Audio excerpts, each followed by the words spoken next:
Dear students, आइए हम आज के वीडियो लेक्चर में फिर मैं आप सभी का मोस्ट वेलकम करता हूं। माय डियर स्टूडेंट्स, आज का video lecture will have to और शैल हैव टू के ऊपर है, जो स्पीकिंग के अंदर, ग्रामर, कन्वर्सेशन के अंदर, डिबेटिंग के अंदर बहुत ही जबरदस्त प्रयोग होता है।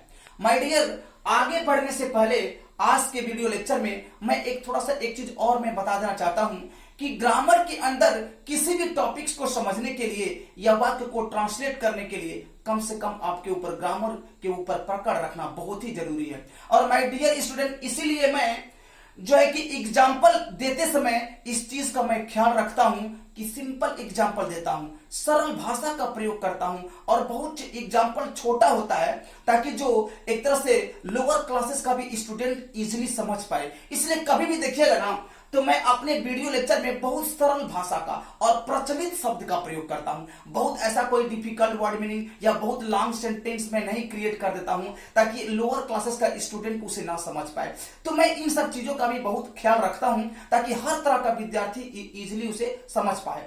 तो आइए थोड़ा सा हम कंडीशन समझ लेते हैं कि किस कंडीशन में विल हैव टू और शैल हैव टू का प्रयोग होता है। जरा कंडीशन देख लेंगे। कह रहा है कि पढ़ेगा, पढ़ेंगे और पढ़ेगी के सेंस में, मतलब अगर भविष्य काल में, फ्यूचर टेंस में कर्ता को कोई कार्य मजबूरी में करना पड़े, मतलब सब्जेक्ट कोई कार्य करने के लिए मजबूर हो जाए, विवश हो जाए, और ऐसे कंडीशन में वाक्य के अंत में पढ़ेगा, पढ़ेंगे, पढ़ेगी आए ना, तो इस कंडीशन में आई और बी के साथ शैल हैव टू और से सभी के साथ विल हैव टू का प्रयोग बहुत हम इजीली करेंगे।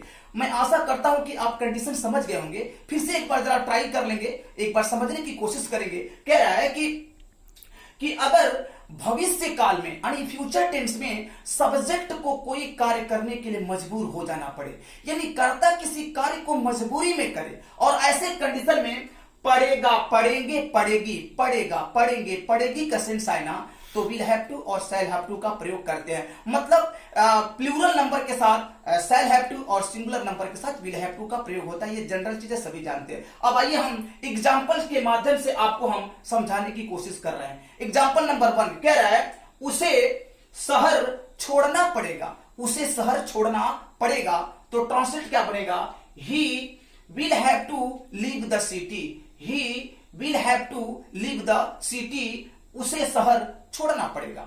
दूसरा एग्जाम्पल कह रहा है कि मुझे कल वहां रुकना पड़ेगा। देखिए, हर जगह व्यवस्था, हर जगह मजबूरी शो कर रहा है, चाहे वो जिस भी कंडीशन में है। Will have to, shall have to यही शो करता है। तो कह रहा है कि मुझे कल वहां रुकना पड़ेगा, तो ट्रांसलेट क्या बनेगा? I shall have to stay there tomorrow. I shall have to stay there tomorrow. मुझे कल वहां रुकना पड़ेगा। और आज के वीडियो लेक्चर का लास्ट एग्जांपल कह रहा है कि उसे रोज पढ़ना पड़ेगा। देखिए, बहुत जबरदस्त ये वाक्य है जो कन्वर्सेशन के अंदर यूज होता है, प्रयोग होता है। तो कह रहा है कि उसे रोज पढ़ना पड़ेगा, तो कह रहा है he will have to read daily. He will have to read daily. उसे रोज पढ़ना पड़ेगा। माय डियर स्टूडेंट्स, गाइस, मैं आशा करता हूं कि आप एक तरह से करेक्टली समझ गए होंगे और आप एक तरह से मेरे वीडियो से सेटिस्फाइड ही हुए होंगे, मैं आशा करता हूं। फिर भी मैं हमेशा की तरह एक बार प्रैक्टिस करवा देता हूं। तो कह रहा है कि उसे शहर छोड़ना पड़ेगा। He will have to leave the city. दूसरा कह रहा है कि मुझे कल वहां रुकना पड़ेगा। I shall have to stay there tomorrow. Stay का मतलब रुकना या ठहरना होता है। और एक की जरा ध्यान देंगे, ऐसे कंडीशन में रुकने के लिए स्टॉप जैसे शब्द का प्रयोग नहीं करते। ये थोड़ा सा क्रिटिकल चीजें समझना पड़ेगा। और कह रहा है तीसरा, उसे रोज पढ़ना पड़ेगा। He will have to read daily.